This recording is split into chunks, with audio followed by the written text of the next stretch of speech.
우리가 주님 앞에서 특별히 교회가 평가를 받게 됩니다. 오늘 말씀 속에서 우리 교회가 생성이 되고 이제 처음으로 평가받은 성경상에 기록되어 있는 교회가 계시록에 기록이 되어 있습니다. 7교회가 기록이 되어 있는데요.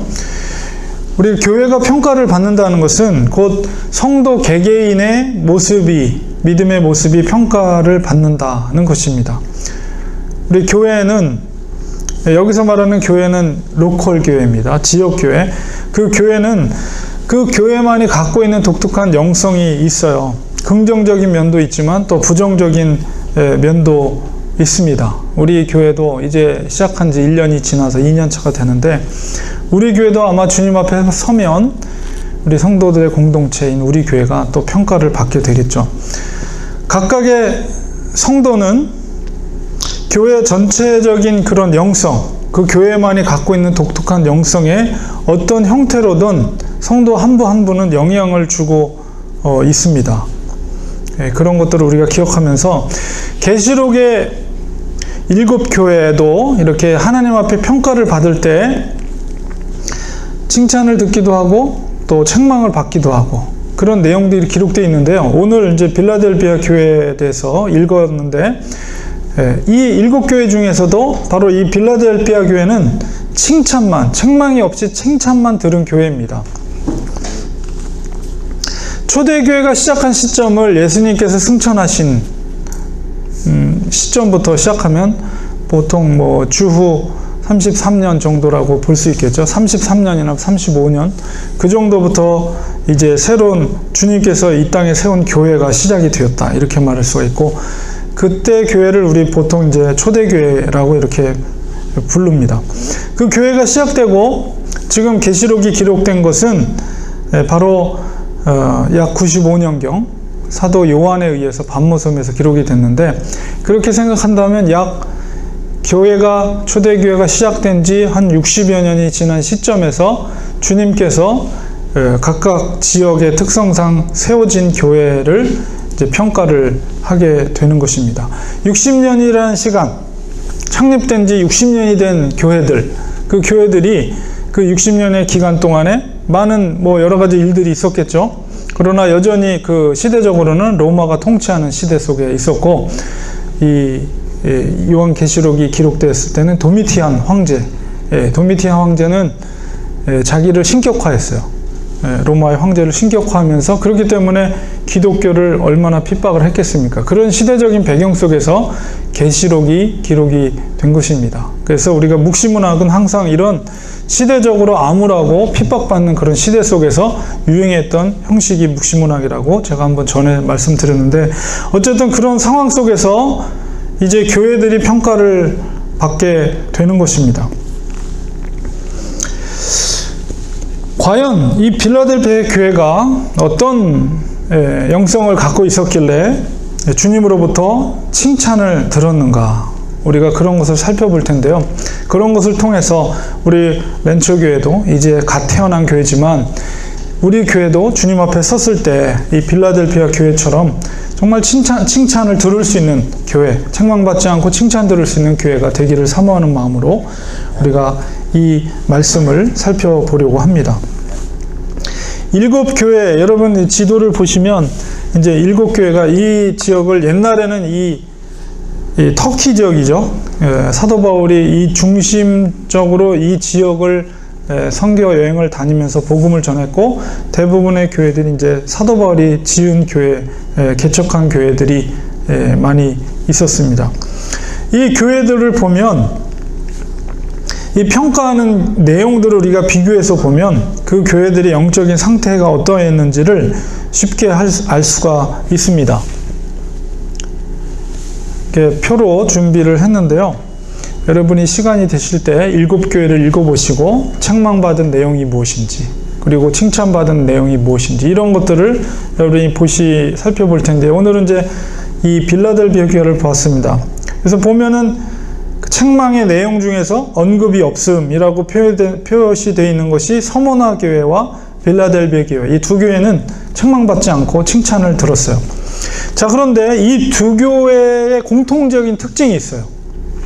그건 뭐냐면은 두 교회 모두 작은 교회였어요. 작은 교회. 그러니까 성도 수도 작고 그 다음에 또 성도들이 가난한 성도들이 모여있는 가난한 교회였어요. 재정적으로도 열약하고 그 다음에 성도 수도 작은 교회. 근데 그 두 교회가 유일하게 주님으로부터 책망을 받지 않았어요. 칭찬만 들었어요. 이런 모습을 볼 때 우리는 교회가 어떠해야 될 것인가 라고 했을 때 우리의 중심은 말씀이에요. 말씀 속에서 주님께서 바라보는 시각이 무엇인가, 교회를 평가하고 바라보는 시각이 무엇인가, 이것에 대해서 성경에서 뭐라고 말하는지에 대해서 유심히 우리는 살펴봐야 돼요. 그렇기 때문에 물론 단편적으로 이것만 봐서 뭐 작은 교회만 칭찬받고 큰 교회는 책망받는다, 이것은 아니에요. 그러나 어쨌든 이것을 볼 때 우리가 오늘날에 우리가 갖고 있는 교회를 평가하는 기준 중에서 부유하고 오늘날의 대형 교회 같은 그런 교회는 어떤 교회냐면 라오디아 교회. 마지막에 있는 7교회 중에서 라오디아 교회가 가장 대형 교회였어요. 그리고 그 지역이 상업도시였기 때문에 교회 재정도 풍성하고 풍요로운 그런 교회였고요. 교인 수도 굉장히 많았어요. 그래서 사실 이 라오디아 교회가 마치 개척해서 이렇게 지원금, 후원금을 보내면서 교회를 이렇게 지원했던 교회가 골로새 교회예요. 골로새 교회와 라오디아 교회는 가까운 지역에 있었어요. 자, 그런데도 어떻습니까? 골로새 교회는 작은 교회였어요. 골로새 교회도 역시 작은 교회였으며 재정적으로 이렇게 도움을 받아야 되는 교회였음에도 불구하고 오늘날 성경으로 기록됐죠. 골로새서라는 성경책이 기록되어 있는 것처럼, 근데 라오디아게서라는 성경책은 없어요. 오히려 불명예스러운 교회 이름으로 남아있죠.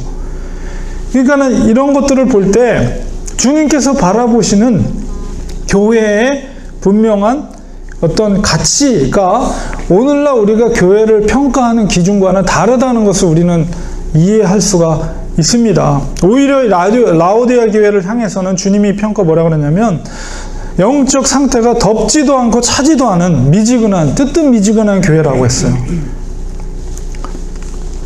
자, 그렇다면 과연 빌라델피아 교회나 서머나 교회는 가난하고 교인 수도 많지 않은 교회였는데도 왜 주님은 이 작은 교회를 칭찬하셨는가, 책망하지 않았는가, 그런 것을 우리는 살펴볼 필요가 있습니다. 주님께서 보시는 기준은 무엇인가 라고 했을 때 저는 이 빌라델피아 교회를 보면서 나머지 7교회를 유심히 살펴봤어요. 비교하면서. 그래서 우리가 주님께서 7교회를 평가할 때, 각 교회를 평가할 때마다 공통적으로 언급하고 있는 한 단어가 있는 것을 발견했는데요. 그게 뭐냐면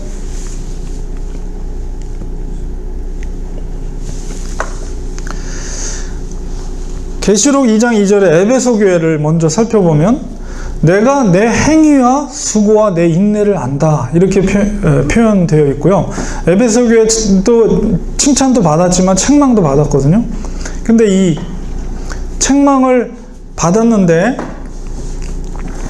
그 책망을 받을 때 어떻게 표현되어 있냐면 어디서 떨어진 것을 생각하고 회개하여 처음 행위를 가지라. 만일 그리하지 아니하고 회개하지 아니하면 내가 내게 가서 내 촛대를 그 자리에서 옮기리라. 에베소 교회를 이렇게 표현했고, 서머나 교회를 향해서는 계시록 2장 19절에 내가 내 사업과 사랑과 믿음과 섬김과 인내를 아노니 내 나중 행위가 처음 것보다 많도다, 이렇게 평가했고요. 사대 교회를 향해서는 계시록 3장 1절에 내가 내 행위를 아노니 내가 살았다 하는 이름은 가졌으나 죽은 자라. 사대교회를 향해서는 죽은 교회다, 이렇게 평가하고 있고요. 빌라델피아 교회 오늘 읽었던 말씀 속에는 3장 8절에 내가 내 행위를 아노니 내가 작은 능력을 가지고서도 내 말을 지키며 내 이름을 배반하지 아니하였도다, 이렇게 평가하고, 라오디아 교회를 향해서는 3장 15절에 내가 내 행위를 아노니 내가 차지도 아니하고 뜨겁지도 아니하도다. 내가 차든지 뜨겁든지 하기를 원하노라 하면서 공통적으로 교회를 주님께서 평가하실 때 언급하고 있는 말씀이 내가 너의 행위를 알고 있다. 이렇게 말씀하고 있는 것이에요. 이 행위에 대해서 마태복음에서 예수님께서 또 말씀하셨는데요. 마태복음 7장 21절에서 23절까지 보면 예수님께서 이렇게 말씀하십니다. 나더러 주여 주여 하는 자마다 천국에 다 들어갈 것이 아니요 다만 하늘에 계신 내 아버지의 뜻대로 행하는 자라야 들어가리라. 이 말씀하시면서 이어서 22절 23절에 마태복음 그날에 많은 사람이 나더러 이르되 주여 주여 우리가 주의 이름으로 선지자 노릇하며 주의 이름으로 귀신을 쫓아내며 주의 이름으로 많은 권능을 행치 아니하였나이까 하리니 그때에 내가 저희에게 밝히 말하되 내가 너희를 도무지 알지 못하니 불법을 행하는 자들아 내게서 떠나가라 하리라. 이렇게 말씀을 하셨어요. 주님의 이름으로 선지자 노릇을 해요. 선지자 노릇이라는 것은 목회자들도 마찬가지예요. 예수님의 이름을 전하고 예수님의 이름을 말씀을 전하고 가르친다 할지라도 그리고 심지어는 예수님의 이름으로 귀신을 쫓아내는 능력을 행하고 주의 이름으로 많은 권능을 행하더라도 그 사람이 아버지의 뜻대로 행하지 않는다면 주님께서 뭐라고 한다고요? 내가 도무지 너를 알지 못하겠노라. 불법을 행하는 자들아 내게서 떠나가라. 이건 뭐예요? 얼마나 무서운 말씀입니까? 그건 뭐예요? 내가 너를 알지도 못할 뿐만 아니라 너는 구원의 공동체와는 아무 관계도 없는 사람이라는 거예요. 구원받지 못한다는 거예요. 얼마나 무서운 말입니까?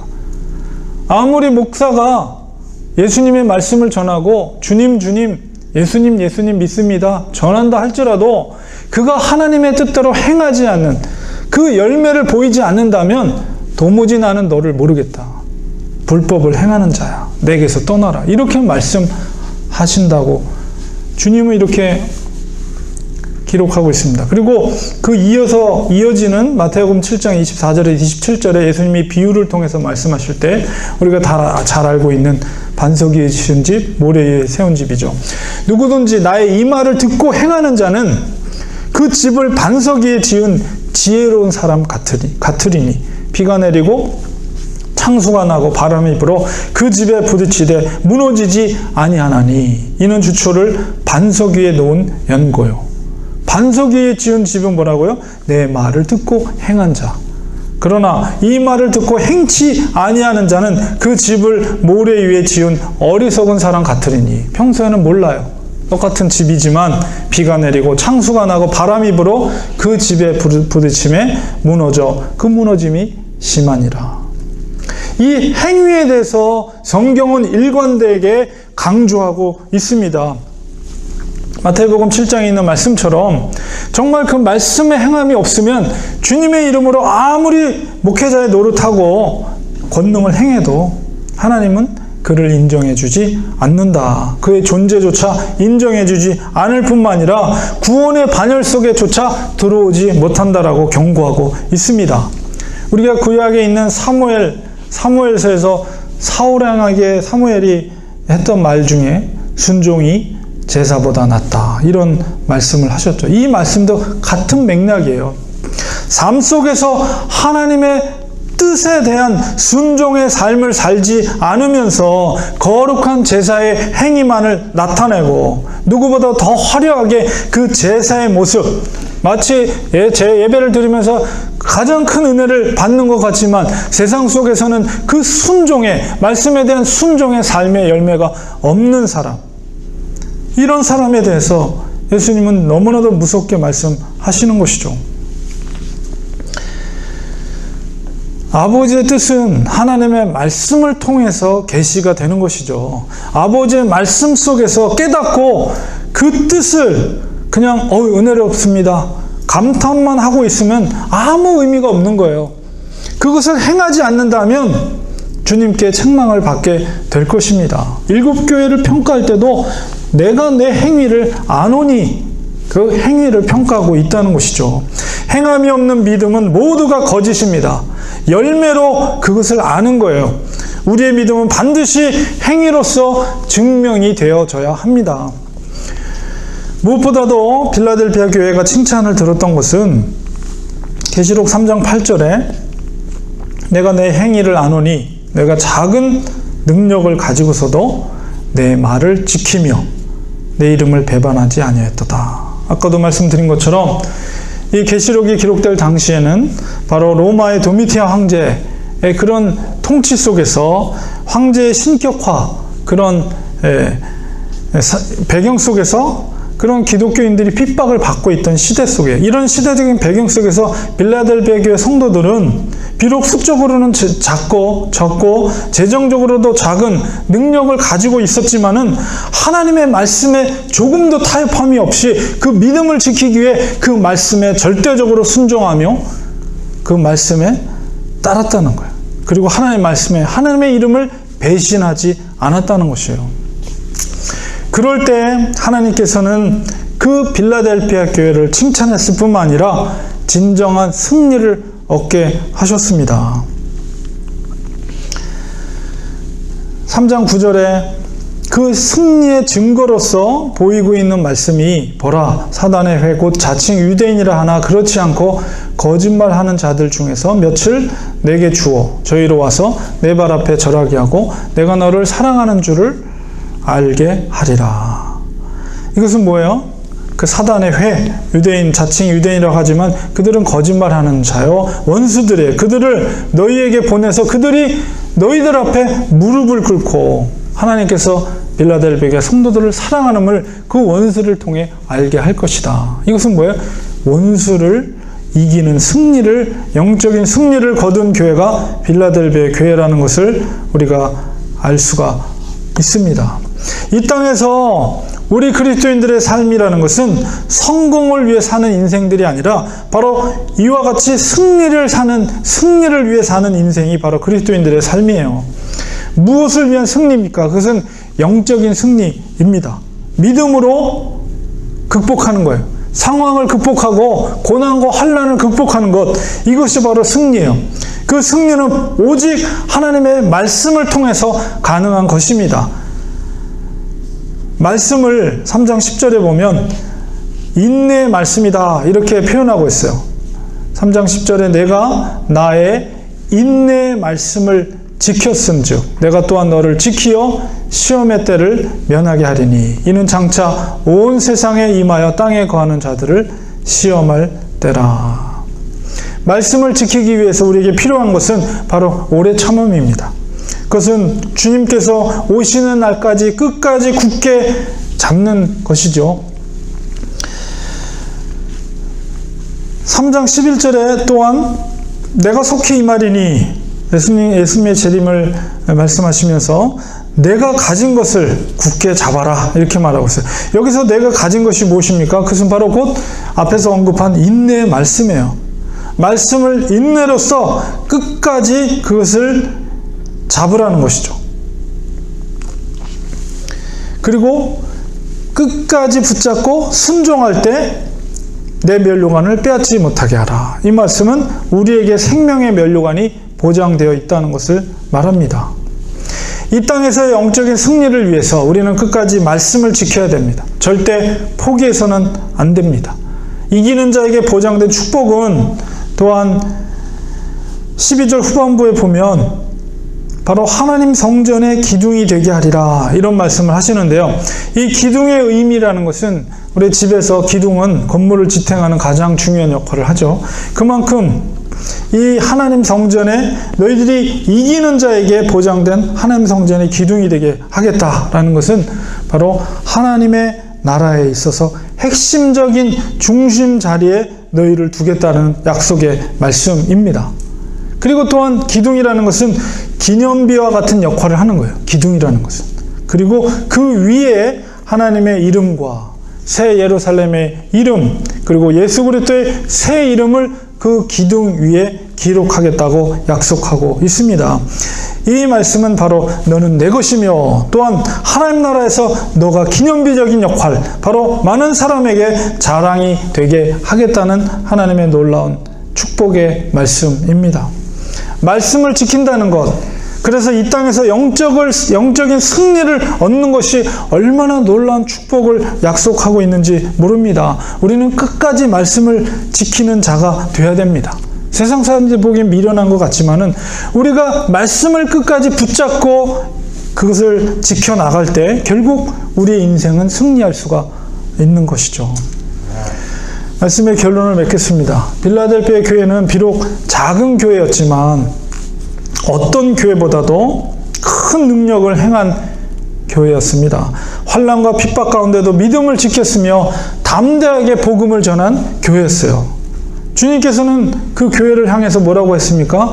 그 앞에 열린 문을 두었다, 이렇게 말하고 있어요. 복음이 강력하게 선포되는 곳에 구원의 문이 열려 있는 거예요. 그것을 닫으면 열 자가 없고 열면 닫을 자가 없는 그 주님께서 빌라델피아 교회 앞에 열린 문을 두었다, 이렇게 말하는 것은 구원의 문이 빌라델피아 교회를 통해서 활짝 열려 있다는 거예요. 그만큼 환난과 핍박 속에서도 담대하게 복음을 전한 교회였다는 거예요. 그곳에 구원이 있고 그곳에 생명이 있는 거예요. 주님께서 교회를 칭찬하실 때는 바로 그곳에 생명력 있는 복음이 살아있느냐, 그것이 바로 구원의 문을 열려있게 하는 능력이라는 것이죠. 말씀이 뜨겁게 선포되며 그 말씀을 뜨겁게 준행하는 성도들이 모일 때 작지만 그 속에 생명을 살리는 강력한 능력이 행해지는 것입니다. 주님께서는 교회를 향해 내가 내 행위를 안다, 이렇게 말씀하십니다. 우리의 행위를 주님은 아십니다.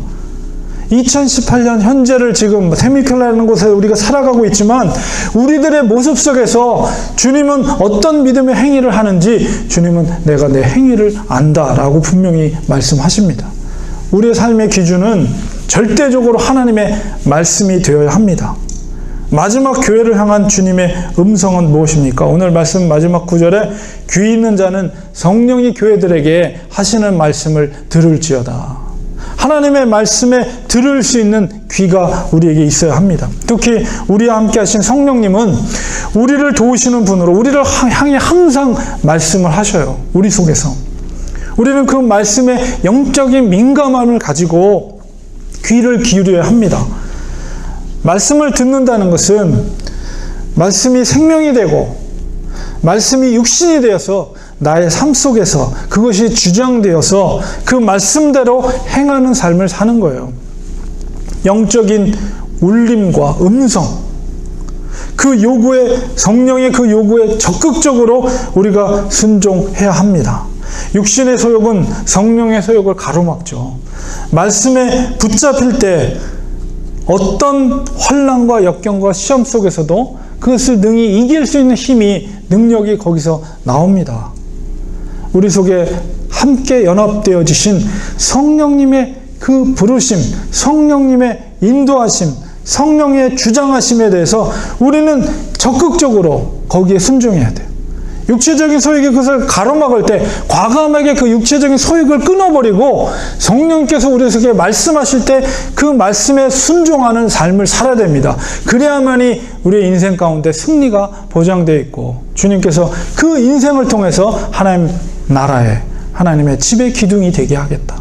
그것이 바로 기념비가 되게 하겠다. 그 위에 내가 하나님의 이름과 새 예루살렘의 이름과 새 예수 그리스도의 이름을 새기겠다. 이렇게 약속해 주시고 계십니다. 사도 바울도 그 영적인 승리를 위해 부르신 상을 향해 끊임없이 달려간다라고 고백하였습니다. 우리는 정말 그 하늘 성전 기둥에 우리가 기록되어야 될 것은 바로 믿음의 용사들의 승리의 행위가 거기에 기록이 되어야 합니다. 믿음의 눈으로 찬란한 그런 성전에 우리의 승리가 기록될 수 있도록 우리가 이 땅에 살아가는 것은 아직도 기록되어야 될, 그 기둥에 기록되어야 될 믿음의 행위들이 많이 남아있어요. 기회가 있다는 것이에요. 성령께서 우리에게 요구하실 때 순전함으로 순종할 때 그 기둥 가운데 우리의 행위가, 승리의 행위가 기록이 될 것입니다. 기념비 같은 그런 찬란한 역사가 우리가 앞으로 살게 될 그 영원한 새하늘과 새 땅에서 되어질 것들이라는 것을 우리는 기억하면서 말씀을 끝까지 붙잡고 담대히 복음을 전하는 믿음의 삶을 통해 주님 앞에 섰을 때 칭찬 듣는 우리 성도가 되어야 될 것이며, 칭찬 듣는 교회, 렌추아니 교회가 그런 교회가 됩니다. 그래서 책망받지 않고 빌라델비아 교회, 서머나 교회처럼 정말 너희는 작으나 능력은 작으나 너로부터 열린 문, 생명의 복음이 선포되고 죽어가는 영혼들의 생명을 살릴 수 있는 살아있는 교회, 생명력 있는 교회로 칭찬 들을 수 있는 성도 한 분 한 분이 그런 마음을 가질 때 우리 교회 공동체가 그런 능력 있는 교회, 주님 앞에 칭찬 듣는 교회가 될 수가 있다는 거예요. 큰 교회 다녔다고 주님 앞에 섰을 때 너 큰 교회 다녔구나 칭찬해 주시는 거 절대 아닙니다. 작은 교회라도 정말 너가 말씀에 순종하고 말씀의 행위를 통해서 나에게 믿음을 증거하였구나 라는 것이 증명되어질 때 내가 내 행위를 한다, 너 믿음의 행위를 안다 하고 인정해 주시고 그 교회를 하나님께서 칭찬해 주시는 것입니다. 이러한 분명한 교회의 본질, 주님의 기준, 이런 것들을 말씀 속에서 우리가 깨닫고 정말 작은 교회라도 그 본질을 끊임없이 추구해 갈 때 하나님의 시선은 그 작은 교회라 할지라도 생명력이 꿈틀거리는 그 교회에 하나님의 마음과 관심이 있다는 사실을 가지고 우리가 그런 소망을 가지면서 이 지역에 생명력 있는, 어떤 교회보다도 생명력 있는 교회로 주님의 말씀의 행위를 통해서 나타내는 우리 교회, 우리 성도님들 되시기를 주님의 이름으로 축원드립니다. 기도하겠습니다.